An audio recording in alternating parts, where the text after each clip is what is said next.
Agent Carter Season 2, Episode 4, Smoke and Mirrors. I definitely love this episode. So far, it's my favorite one out of this season because we get some really great stuff, both in flashbacks and in the present timeline.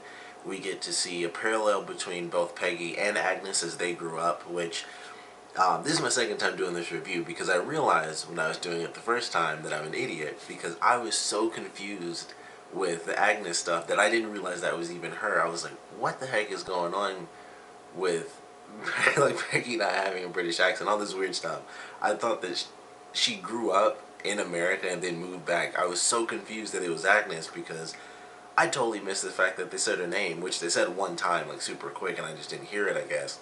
And I was just like, oh, it made sense to me because when they showed Peggy as a really little kid, I thought this was her like a couple years later or something happened and they moved to America. It was really dumb on my part even thinking that because I was really confused about the mother thing when they showed the first flashback for Peggy and then they showed the first one for Agnes. I'm like, how did her mother look younger? Like, it didn't make any sense. I was so confused about that. And I realized that during the first time I did this review. I was like, oh wait, and I just had to stop and I was like, I'm such an idiot. But I really didn't catch that until doing the review and I was like, those are flashbacks for both of them. But they were still really great and we got to see the parallels between these two girls. And I like the way that they did it because for one, we got flashbacks for Peggy, and we got a little bit of backstory at least. And as much as I loved it, the only thing I hated is that they killed off her brother in the flashbacks because I thought, oh, she has a brother. That's cool. They may have mentioned that. They may have even said that in Captain America. I highly doubt it, but it's like that's really cool. She has a brother, and then they killed him in her final flashback, and I was like, that really sucks. And I felt like it was a really big missed opportunity because he could have come in this season, most likely, next season or something, but he could have come into this series and they could have worked together. It was clear that he knew the stuff about spies and things because he was the one that recommended her for the SOE. So it would have worked perfectly, and ultimately it is the Marvel Universe, so he might not actually be dead.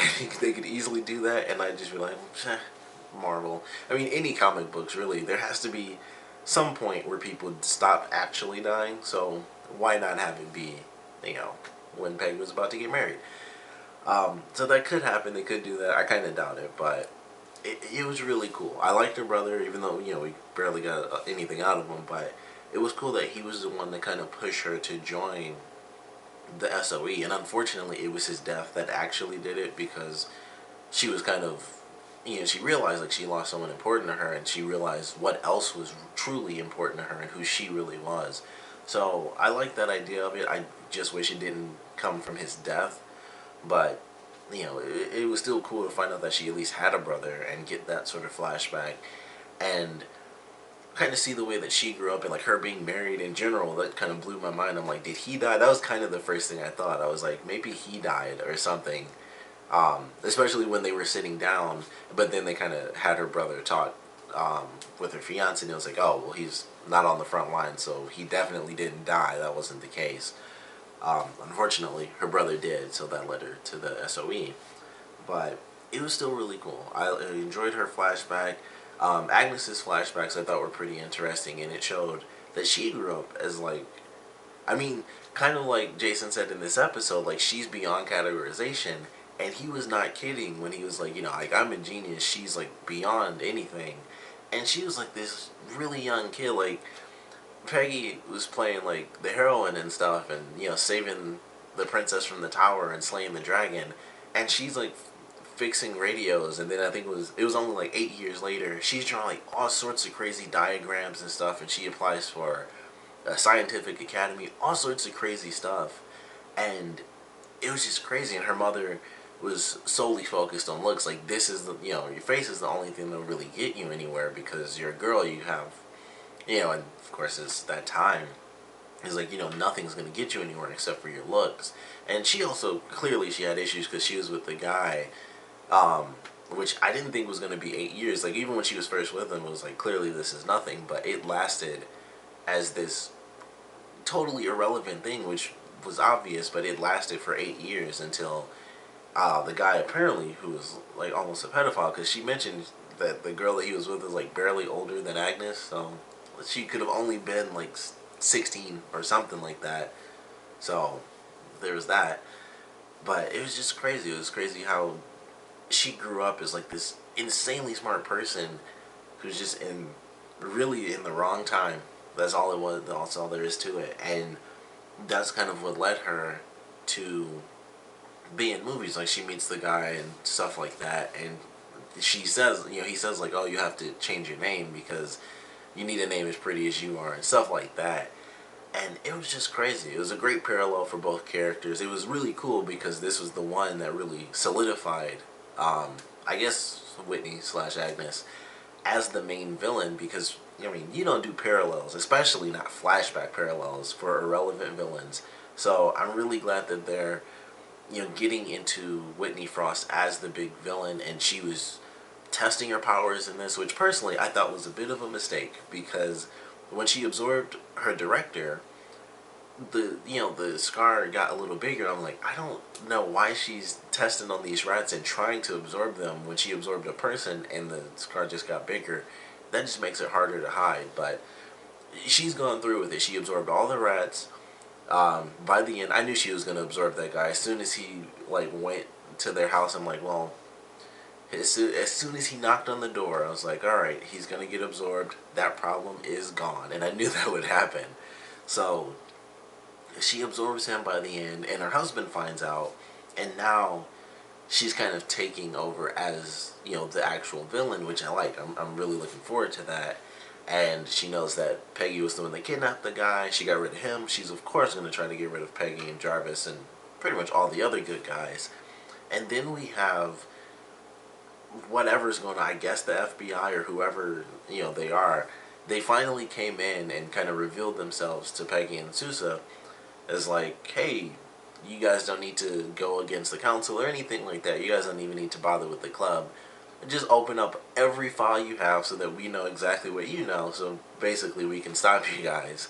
And I thought that was cool. It was interesting to see them come in because they finally had the big thing. I was like, cool, they're gonna go in and get some stuff done. I knew it wouldn't be over, especially even if they stopped all of them. I figured they'd do that, but Whitney would still be like the main villain. They'd have nothing on her because she's not a part of the council, so there's really no information they could use against her to put her away or anything.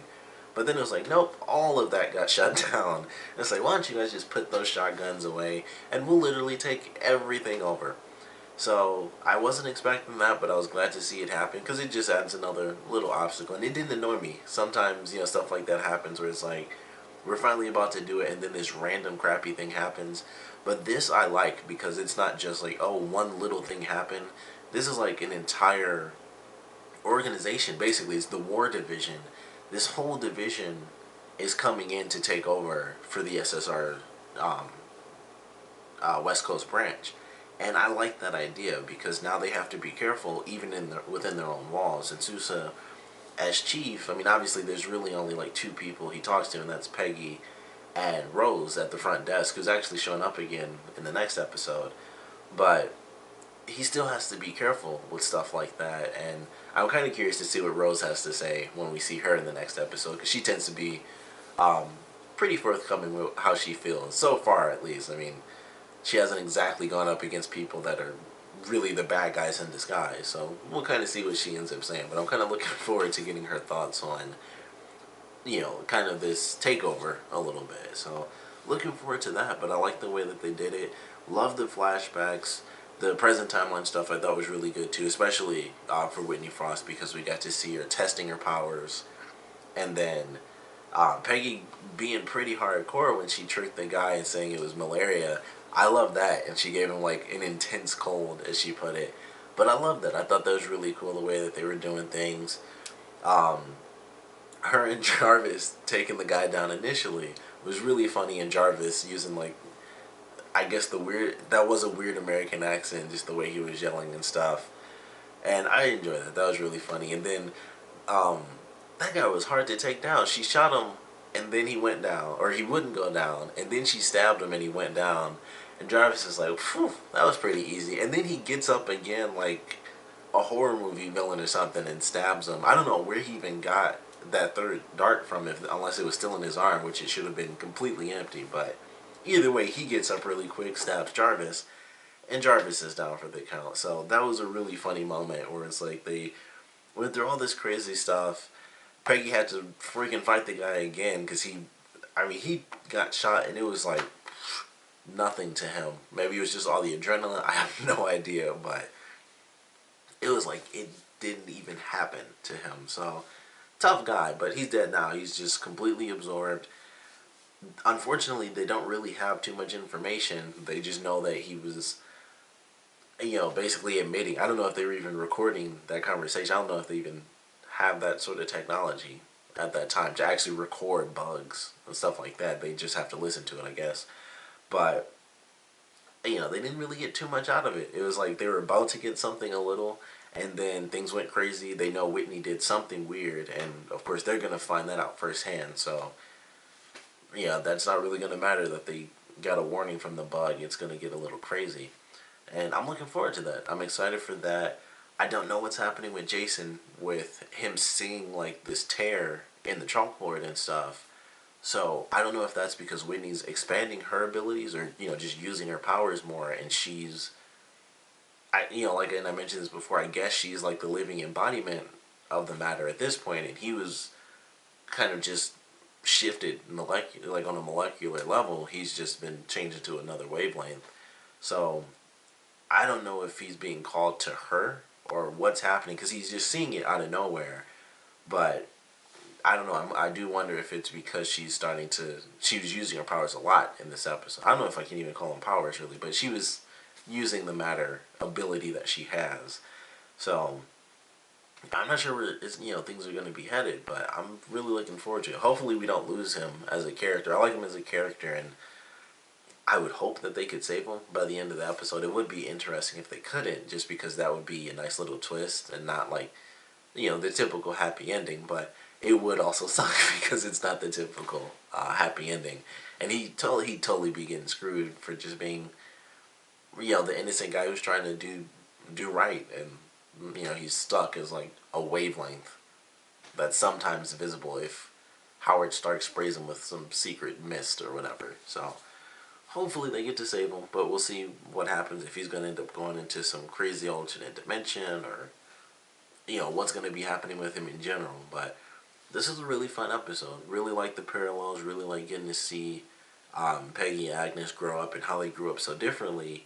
And, they both grew up as smart characters, but the way they had Agnes, where it's like, like with what Jason said, like she's beyond even being classified as a genius. I love that. I like smart villains. And, what we saw of her is like, oh, she's working with her husband. She knows about, the secret stuff that's going on behind the scenes. I thought it was as simple as that. They were both just really typical bad guys involved with the secret society. But in this episode, it really shows how much of a genius she's been since a very young child. And I like that because I want to see more of that, because that just makes villains way more entertaining to me, because I like smart villains. So I want to see how that plays out. I'm really looking forward to that. Based on the preview, the team's gonna go after the council on their own and try to get the information with all the logs and all the recorded info. So that'll probably fail because it'll only be 5 episodes in. But I'm still looking forward to seeing that happen and seeing what information they do manage to get out of it, and definitely what happens with Whitney and her, I don't know, using her ability to either absorb people or threaten people or do something. But this is definitely a fun episode to watch. Love the parallels. Can't wait to see where they take this one. But of course, want to know what you guys thought about it. So please comment below. Let me know your favorite parts, your least favorite parts. And I want to know what you guys thought about the flashbacks. I mean, I thought they were really fun. Loved getting to see Agnes grow up as like this very young genius who, like I said, was just honestly born in the wrong time. And she was kind of forced into a life that she didn't exactly want. She was growing up, as this genius, and she just couldn't get that opportunity, and that's kind of what led her into acting, and probably that not so helpful push from her mother, or advice, I guess, from her mother, and then, just meeting the agent at random, and then You know, the stuff with Peggy, obviously, I enjoyed, except for the whole brother thing, because they killed him, and I just thought he would be a great character to have come into play because, poof, Peggy has a brother. That's kind of cool, and then he's dead. So, hopefully, they definitely pull a comic universe storyline, and it's like surprise, he comes back in season 3. But for now, that's the only thing I didn't enjoy about it. Everything else I thought was really great. Still like getting to find out that she at least had a brother. That does, you know, if they kind of bring it up. I mean, it's obviously been enough time to where it's sad, but it's not like at the forefront anymore. Because she even mentions him at the end, and she's not like sad about it. It's just one of those things. After enough time, you're able to just talk about it, even if it's sad. But I definitely enjoyed it. Of course, like I said, I want to know what you guys thought about it. So please comment below, let me know, and thanks for watching.